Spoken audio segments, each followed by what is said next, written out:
Hello, what's up, guys? Welcome to the Spotlight Mic. I'm Edidiong Udofot, your Talksmith, and this is our second episode of the Spotlight Mic for the year 2026, live here on the Talksmith desk. We're barely settled into the year 2026, and already the news is packed from Chimamanda's tragic loss to national security warnings, political tensions in Rivers State, to global sanctions and lobbying battles. It's a lot. Today, we're unpacking the stories and not just to report them, but to understand what they mean for us, for young Nigerians navigating through life, politics, security, and the economy, while we still chase our hustle, our faith, and of course, our everyday life and what we do. Joining me today behind the mic is a very good friend of mine, a very young Nigerian who is living in Nigeria and going through this reality as well. My good friend Chuks. Chuks, you're welcome to the Spotlight Mic. Thank you, Eddie. I'm sure they don't know you. We used to call you Blackbeard. Yeah. And at the moment, you don't have any black beard. No, I have a black mustache. You have a black mustache. Yes, I do. Hello, people. How you doing out there? I hope 2026 has been good. We're navigating Nigeria like we're navigating the seas. But you know what they say about the seas? The calm sea does not do what? Make a good sailor. Nah. Life has been thrown at us. People, hold your heads high and we'll go through it. But today, let us gist. Godspeed. Let us gist. Thank you so much, Chuks. That was a very beautiful introduction. Looks like you're becoming more to the Spotlight Mic. I love that. I love that. Now, let's start with the headlines. Let's start with security, first of all. National security and governance. The security landscape in Nigeria has been very, very interesting to look at. Tragic, appalling. Sometimes that we've applauded our security agencies. But the Minister of Defense recently issued a strong warning that anyone aiding terrorism or sympathizing with them should be careful. And he made a statement in quote, "A friend of a thief is a thief." He made this very clear and very stern. But in apparent contradiction, the Katsina State governor is calling for the release of 70 persons arrested for terrorism or banditry in the north or in Katsina State. Does this not send mixed signals as to what is happening in our security architecture at this point in this country? Because you know the news, you know what's happening, the banditry, the kidnappings, and then what's your take on this? Eddie, I think there's a lot of talk going on around the issue of security in Nigeria, and that talk has existed long before we were born. My secondary school, the motto of my secondary school said, "Action, not words." And we always matched our words with our actions. One of the best as at then. I don't know what's going on in the educational sector now, but action, not words. Why are they talking?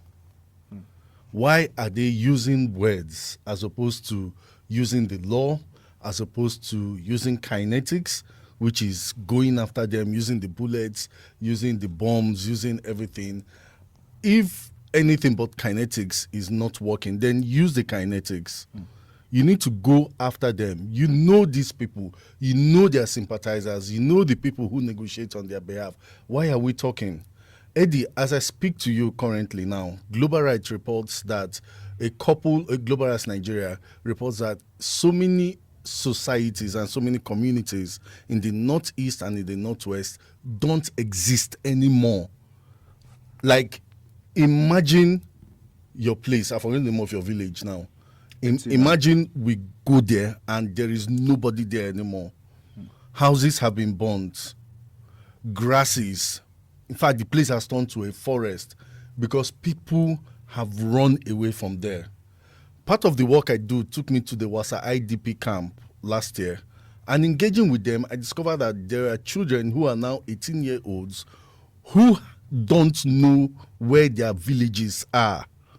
They ran away from the villages. Some of them were 6 months, 1 year, 2 years. Some of them were still in the stomach of their mothers.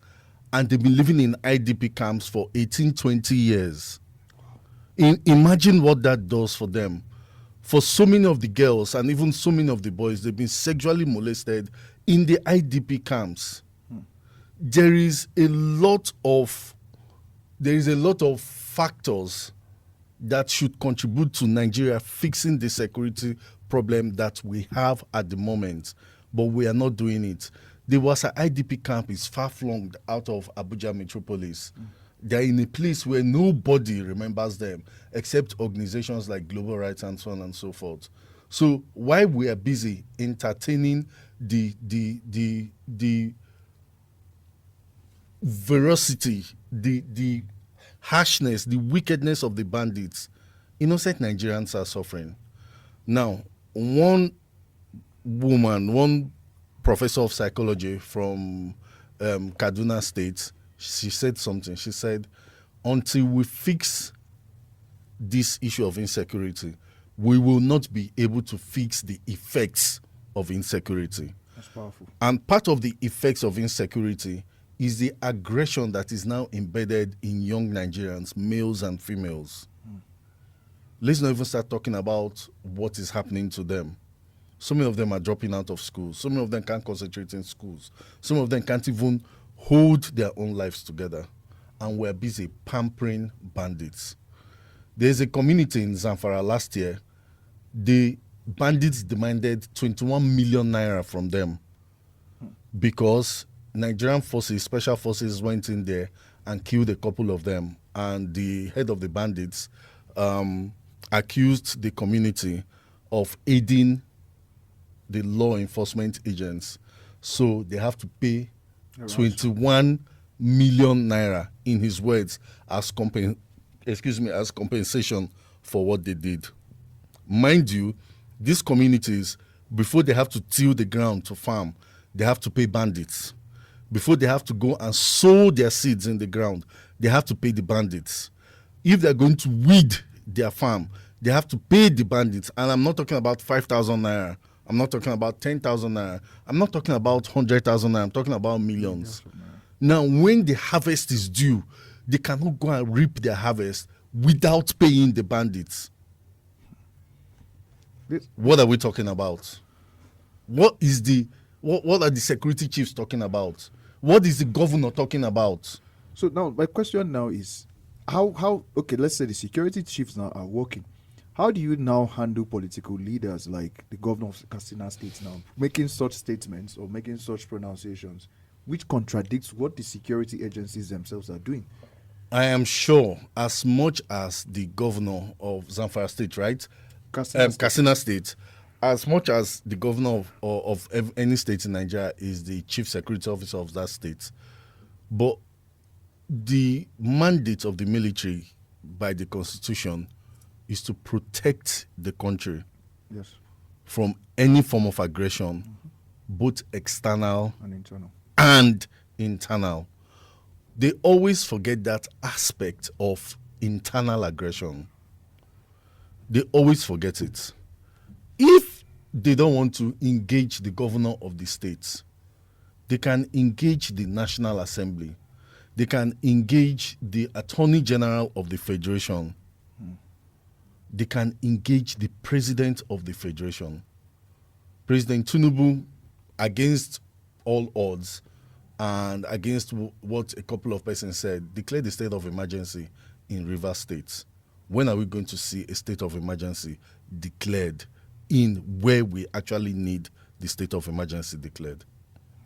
That's an interesting take. Very, very, very interesting take. And to even make things more interesting, he is a Grand Commander of the Nigerian Armed Forces. So you see how powerful, how deeply rooted and well structured the Nigerian security architecture is. But you mentioned something about education. Let's move over to education. The federal government and the ASU strike. For decades now, we've been having ASU strike. There was always these negotiations or board meetings that no results at the end of the day. And finally, ASU and federal government's deal has finally been sealed. After decades. 40% pay rise that feels like a long overdue respect for once. Their conversation has finally had headways. What's your take on this? Like the education sector, first of all, the whole mess that has happened up to recent times. My brother,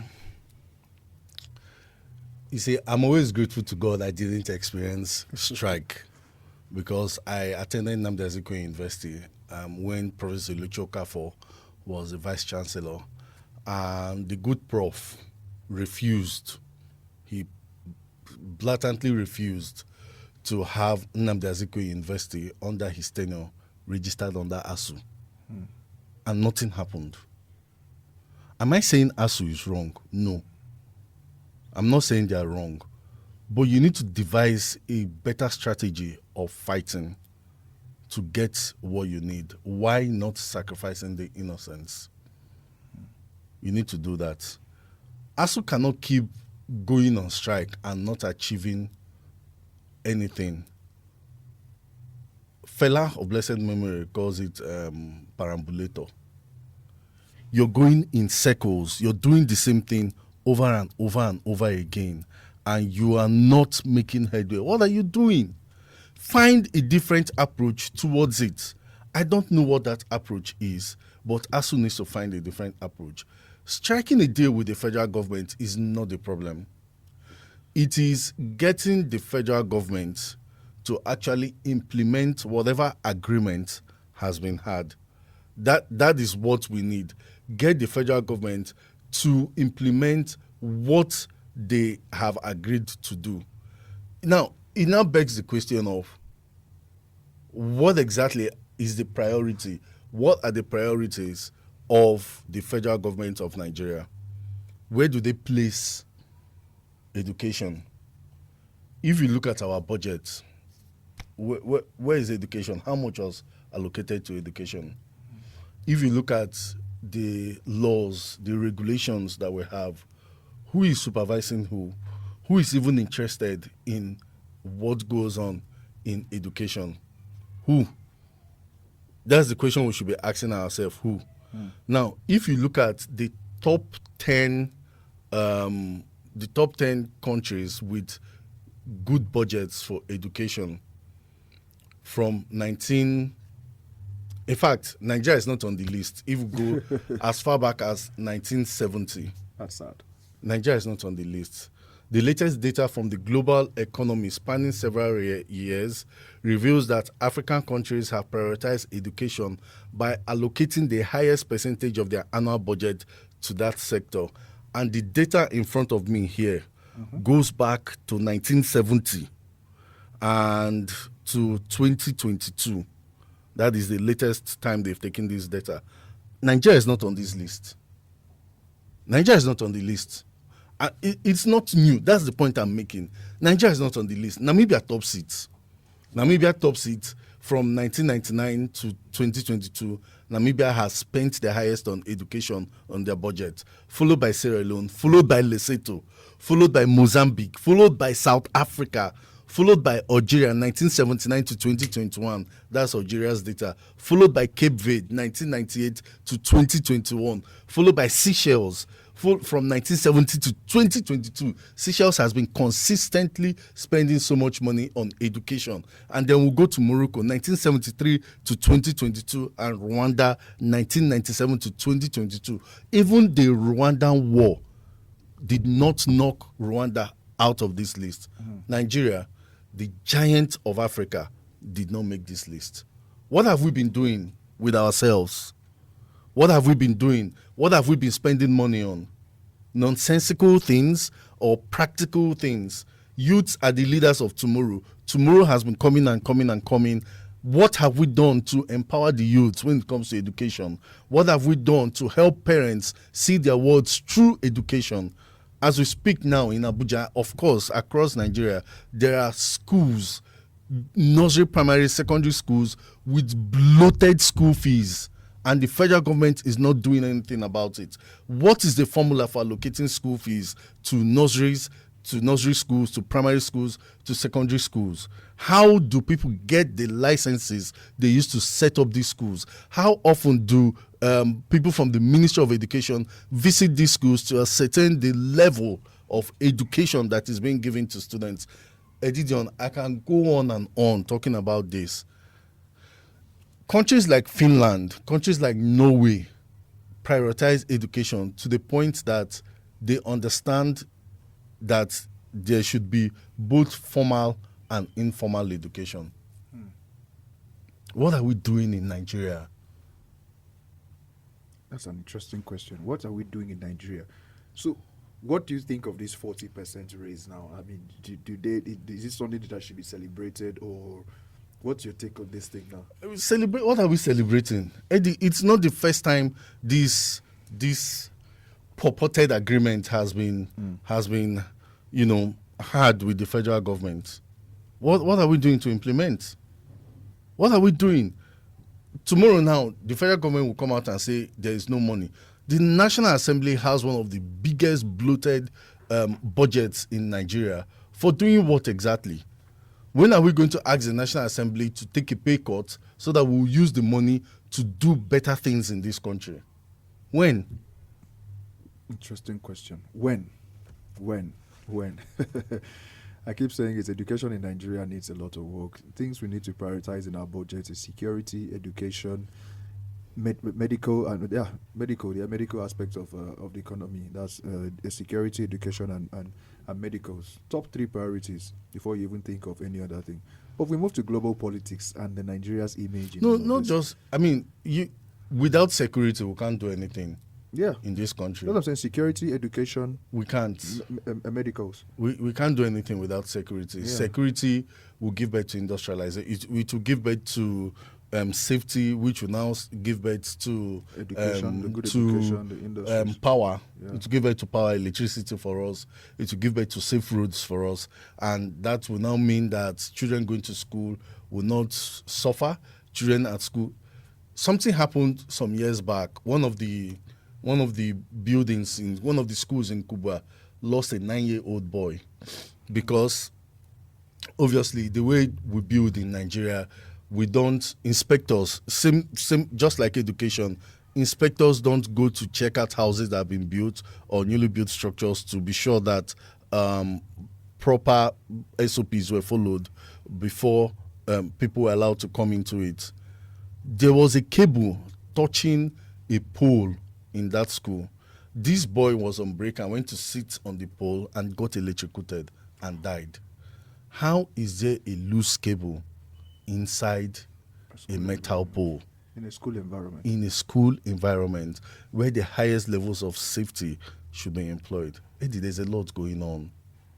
A lot. A lot is going on. Like you said, I've heard someone said in Abia State some time ago that schools are used as dumping grounds, like dustbins. You go there and schools are used as but OT is cleaning up Abia State. Yeah, there's a cleanup going on there now.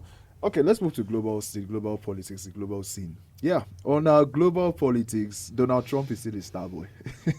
Donald Trump is still a star boy. And turning our lens outside the country. Globally, 2026 has been very turbulent. The U.S., you're aware of the protests going on in Iran right now. Very hot protests. A lot of people are dying.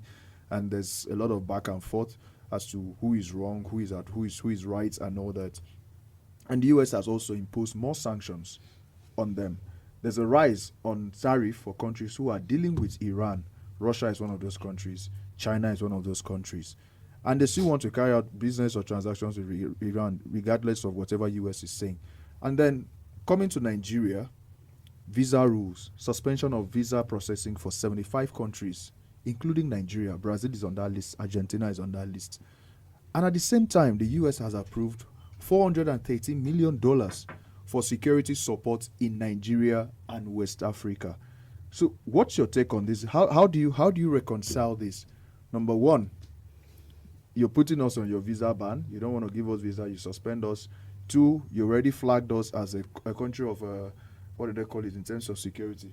A country for concern. I've forgotten the terms that they use exactly right now. And then you're also helping us with security-wise. So what is America trying to get from Nigeria? Why are you helping us when you don't want us to mix with you? So what's going on? Across the society, across the world, there are people who are disruptors. They come and break the system.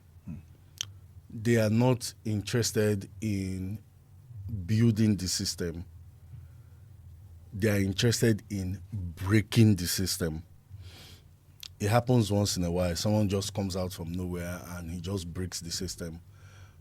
For all intents and purposes, Adolf Hitler was a disruptor. It caused a lot of problem across the place. There have been so many of them. They don't care about your feelings.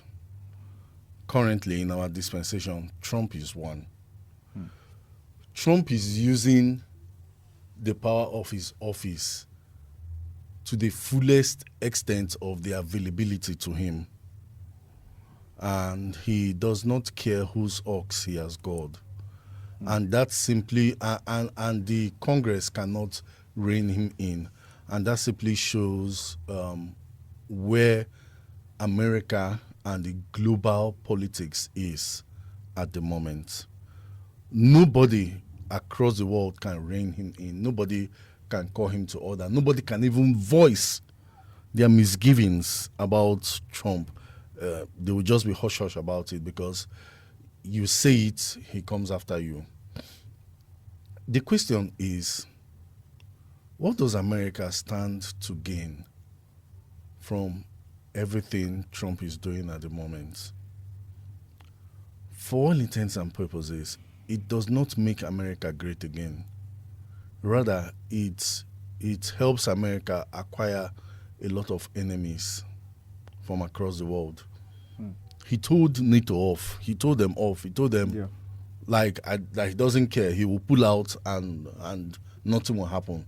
And that NATO cannot exist without America. And already he's going after Greenland, who is part of NATO. So, I mean, nobody said anything about it. Greenland, Denmark raised an alarm because Denmark are the administrators of Greenland. They raised an alarm and said, it's getting too burdensome for us. We cannot administer Greenland the way it is expected of us. We need help. And Trump's response was, if they're going to help, they will have exclusive access to all the rare earth minerals in Greenland. How do you think that way? How do you think that in the universe, in the world, there is America and others? In this century that we exist in, no, that does not make sense.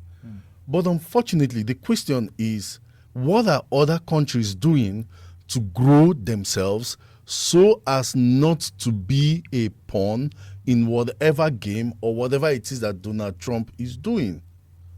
So many of these countries are wealthy when it comes to natural resources.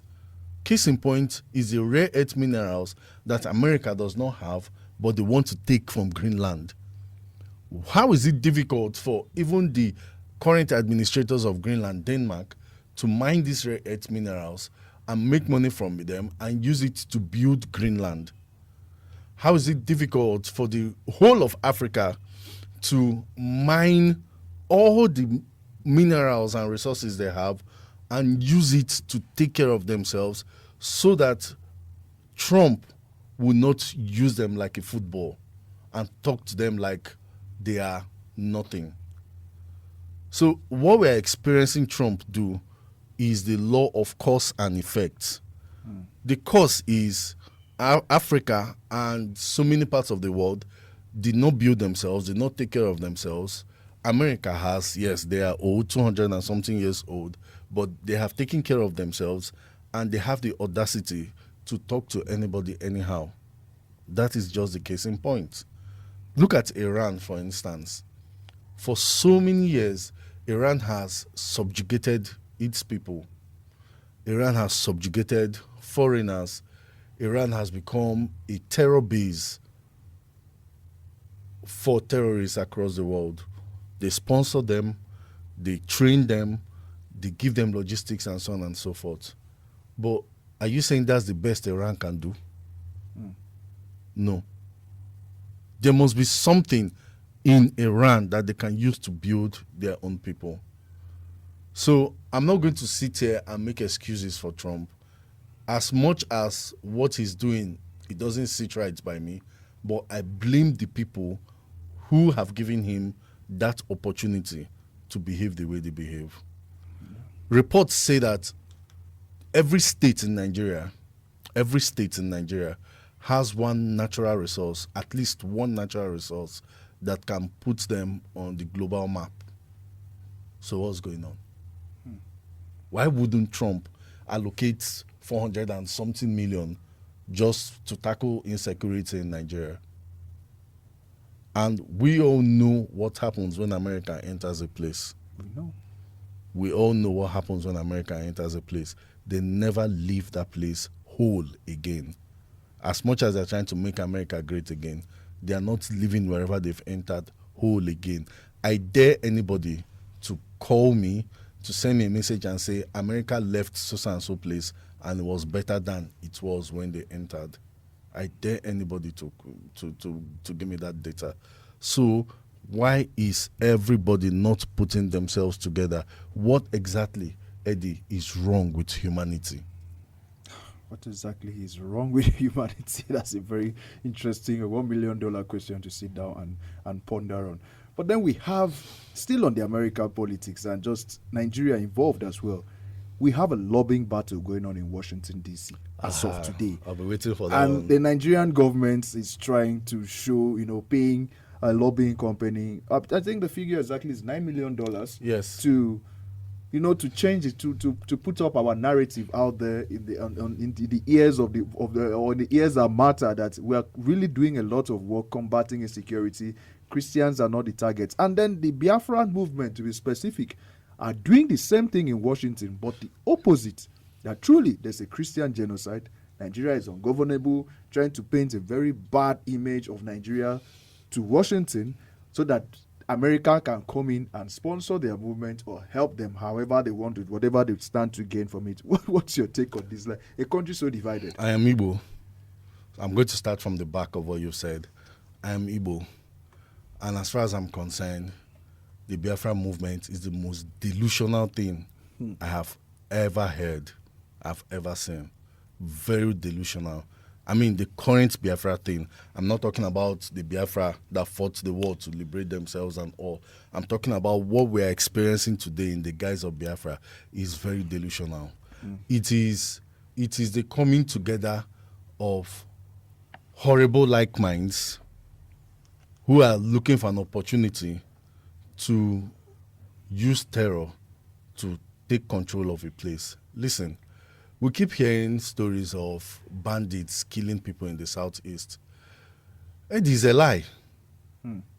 It is a lie. It is Igbo people killing Igbo people.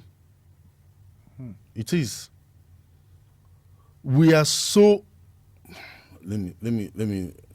I was getting very passionate about that, and I was going to use certain words. Listen, the story that the Southeast is being marginalized is one we need to take a good look at again. Very simple question. What are the state governors doing with all the money they have been allocated? Currently, Alex Oti is cleaning up Abia. For the first time since Abia was created, we're feeling the joy of having a government. Sense of belonging. We're feeling proud to be calling ourselves Abians and not laughing stock. Ebonyi State was created out of Abia. Yeah. I visited Ebonyi. So many of my friends visited Ebonyi, and when they came back, they were like, wow.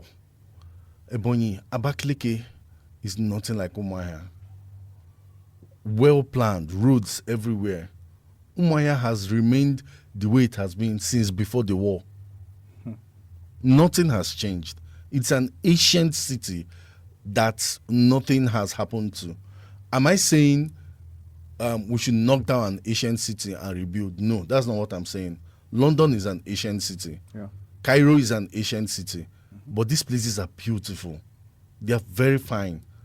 So what is wrong with Ndibo? Why can't we fix ourselves up? Why can't we ask our state governors the right question? If you go and see the airport that the immediate past governor of Anambra State built with $2.something million, you compare it with the new airport that was built in, is it Indonesia or Malaysia, one of those countries, for $1.something million. You ask yourself, what's going on here? The airport looks like a farmhouse. With due respect to every Anambrian listening to this, it looks like a farmhouse. There is nothing spectacular about an airport that we built with over $2 million. What's going on? How much business are the airports in Imo and Enugu states are tracting? When are we going to learn? When are we going to be China? Do what China did, close themselves up, rebrand themselves, open up again, and they became the demigods of the earth. Why do we think it's about Biafra? What exactly have we done to portray the fact that to portray the sense that the Ipoberians and Biafrans are trying to sell out there, that Ndibo are being marginalized and there is a concerted effort to subjugate Ndibo? All the money the state governors are getting, why are they not plowing it back in the states? Eddie, let's even do small maths. Let's assume the state governors still, okay, let me be nice. Let's assume they appropriate 10% of the budget every month to themselves and use the remaining 90%. Are we not going to see a significant change in the state? Of course, definitely. Let's even assume they take 20%, they appropriate 20% for themselves and plow back 80% into the states. Are we going to be having this discussion? Currently, as we speak, state governors are owing salary. Is it the federal government that is owing the salary? No. Currently, as we speak, so many villages, hospitals, and so on and so forth, nothing is happening there. Is it the federal government that is causing that problem? No. So what are we talking about? So as far as I'm concerned, these guys are just trouble magnets. They are just power-hungry people who want to seize power for themselves. And let me remind Ndibo that history tells us that when this kind of secession happens, we're going to first face a very bloody war. And it's going to take us almost forever to get our acts right. Because even as we speak, the Igbo people don't even have somebody they will call a leader. Mandela was a leader in South Africa. When they got their freedom back, it was clear Mandela was going to be president. Who is the leader of Ndibo at this time? That if we are allowed to go, the person will lead. That is one aspect of it. The other aspect of it is economy. Eddie, if you take the map of the Southeast and you look at it, you find out that the Southeast is landlocked. Because many people say, if Biafra happens, that there is rivers, there is this. They will not go with you. History has told us they will not. They won't. So you are landlocked. You don't have a seaport. The international airport you supposedly have is Enugu Airport. Nothing is happening there. But the truth of the matter is that even if you say you don't have a seaport and you're going to use air, you have enemies all around you. Are you going to fly in their airspace when they say you cannot fly in their airspace? How does that work?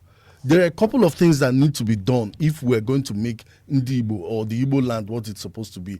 Dredge the River Niger, build the second River Niger bridge, complete it, and then we'll take it from there. But those things are not happening. What will it cost the 5 state governors from Ndibo to sit down and have a 3-year plan to dredge the River Niger and all the modalities? I'm not going to say everything because I feel like I'm going to contest for governor one of these days. So let me not put out all that idea out there. All right. So what will it take them to sit down and have modalities and dredge the River Niger and start getting things into the Southeast, as opposed to everything going to Lagos? People have to send trucks, trailers, and so on and so forth to the port in Lagos. Sometimes it takes days, it takes months for those things to arrive in the Southeast. And then sometimes when they arrive, some things are getting bad, then the price goes up. And what are we doing? Why are we putting the cart before the horse? I mean, that's very, very interesting. So now, what's your final take on this lobbying thing, the federal government? Oh yeah, talking about the lobbying thing, Yes, I almost missed that. You got very passionate. So now about the lobbying, a lot of people don't know that you can search for anything on CAC website. On CAC website, just go to CAC website and go to public search and type in Asta Legal. Asta Legal was registered in November 27, 2019. But as we speak, Asta Legal is not an active organization. Something fishy, Eddie. Something fishy. Asta Legal does not exist at the moment. Now, if you go on Twitter, you'll find out that I'm not the only one that has thought of this. Shehu Abdullahi at Shehu UN Gwandu said, my suspicion is that the managing partner of Asta Law Firm Kaduna, Mr. Oyetunji Olalekon Teslim, is a fake name. I also searched for, just sitting there here with my laptop in front of me, I also searched for the name and it's all over the place. It's inactive on CAC. Now, their office at Kaduna is at Choice Plaza, Alkali Road. It is locked with no sign of life. Eddie, something fishy is going on. Nigerians need to wake up, as Sonny Okosin sang. Wake up from your slumber.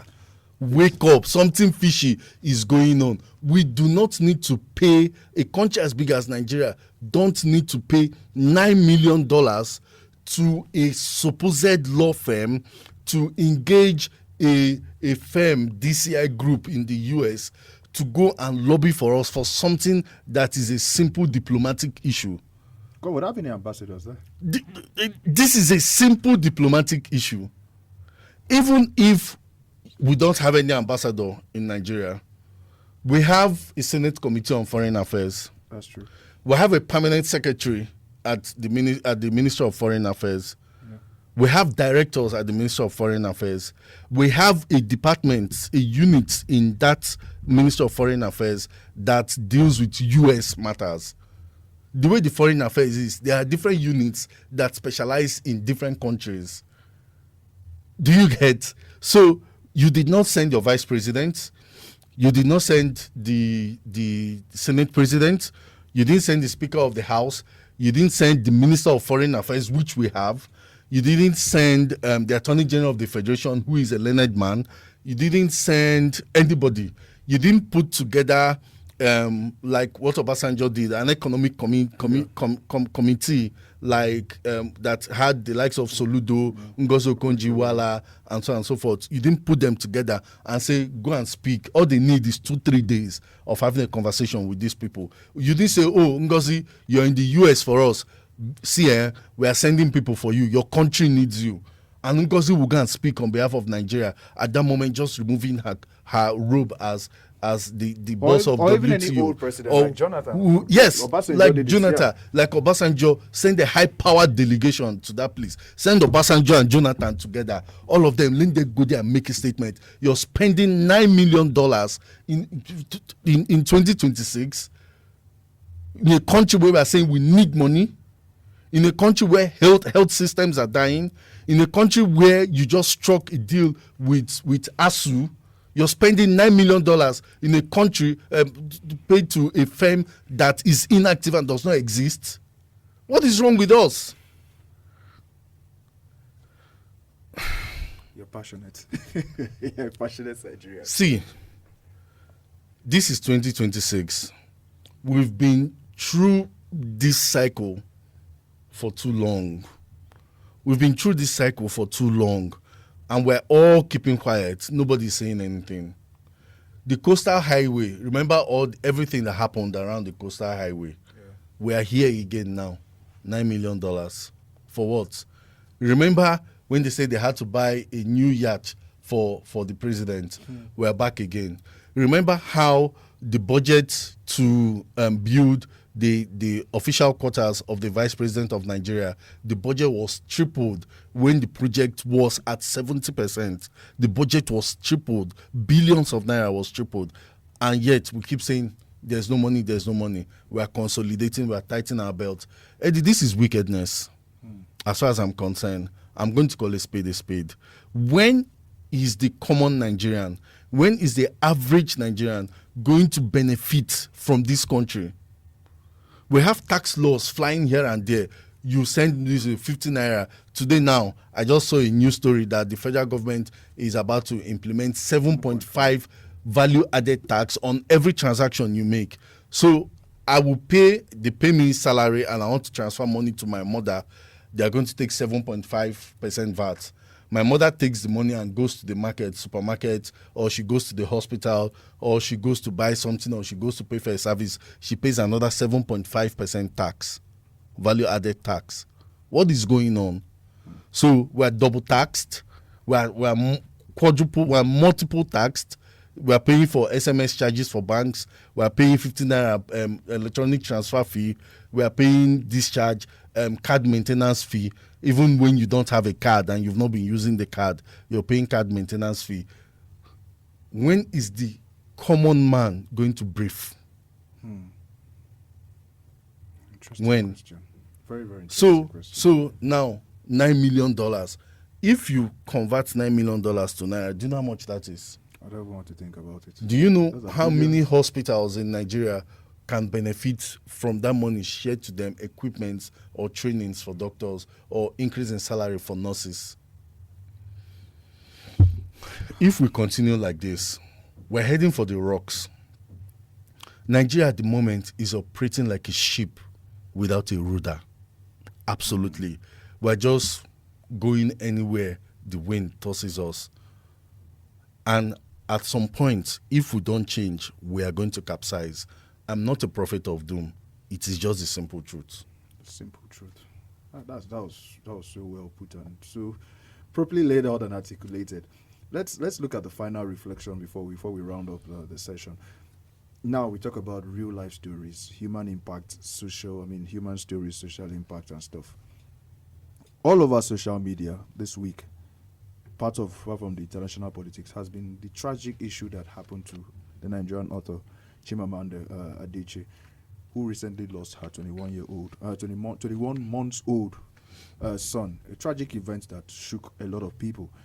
And she's suing the hospital for medical negligence because after everything was investigated, we realized that there was something wrong. Yep.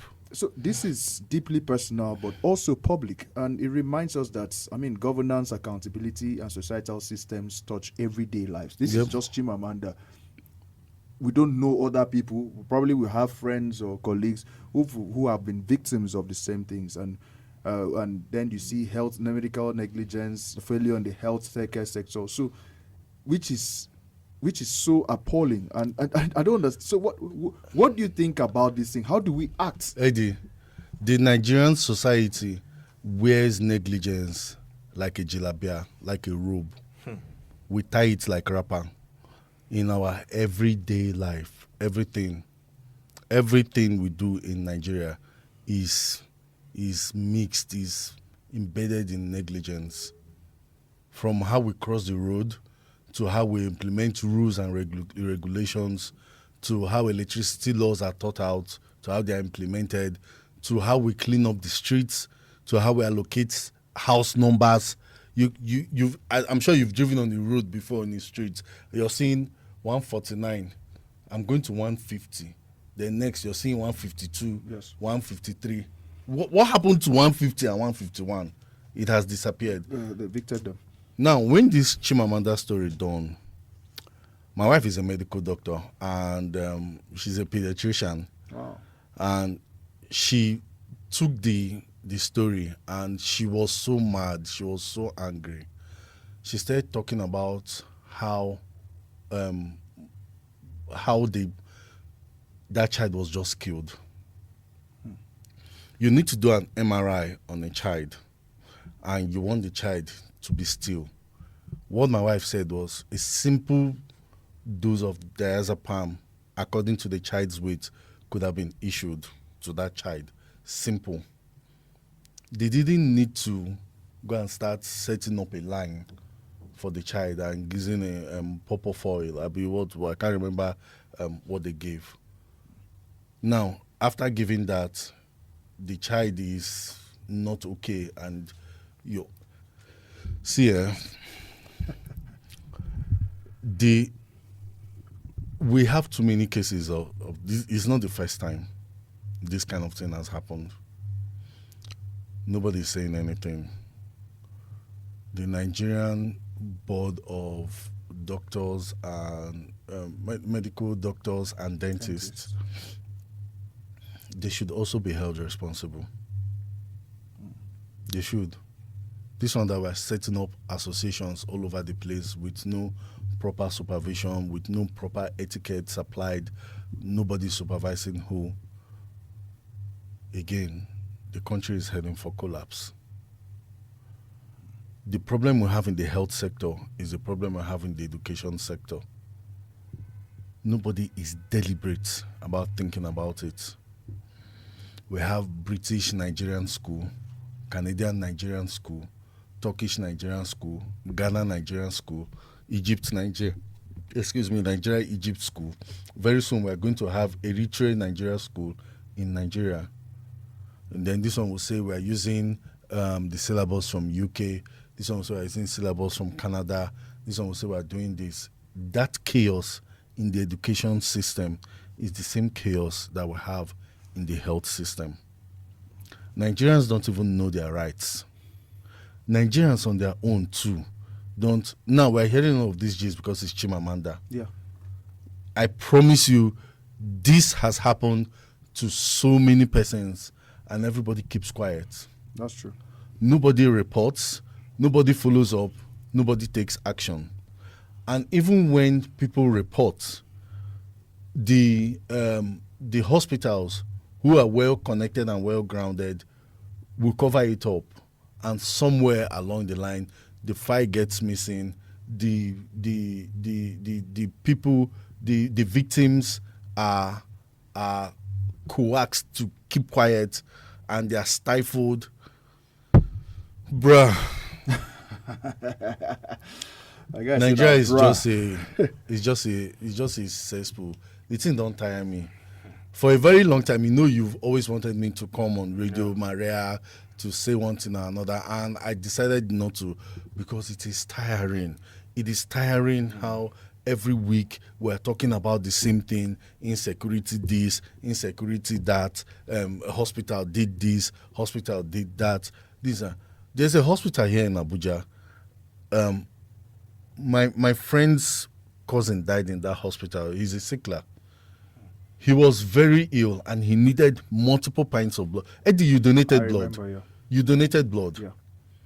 And somebody who was critical at that moment, an adult, a 20-something-year-old, you said the blood was going to run for 9 hours, I'll be 12 hours. Somebody who is critical, whose white blood cells was already over thousands of units over and above where it's supposed to be. I remember very well. He was very pale at the time. And by the next morning, this boy died. Remember that day we said, take all the blood you need to take from everybody. They refused to take the blood, that they'll be taking the blood as they need it. And we're like, you should have a fridge or a freezer. Take the blood, you put it there. When this one finishes, you give another one. And they insisted, and that boy died by morning. There's a lot of nonsense going on. Until Nigerians take back Nigeria, Nigeria will continue being like this. Until we put aside our differences, you said last week, right? Yeah. Until we put aside our differences and remember that what flows through all of us is blood, red in color, from person A to person B. If there is a motor accident and they need blood, when they're giving that blood, you don't stop to ask, are you Muslim or Christian? No. You don't stop to ask, are you from the north or from the south? You don't stop to ask, is he male or female? All you know is that blood that somebody has donated is going to get into you. Why don't we use that same ideology and understand that what affects one person affects the other person?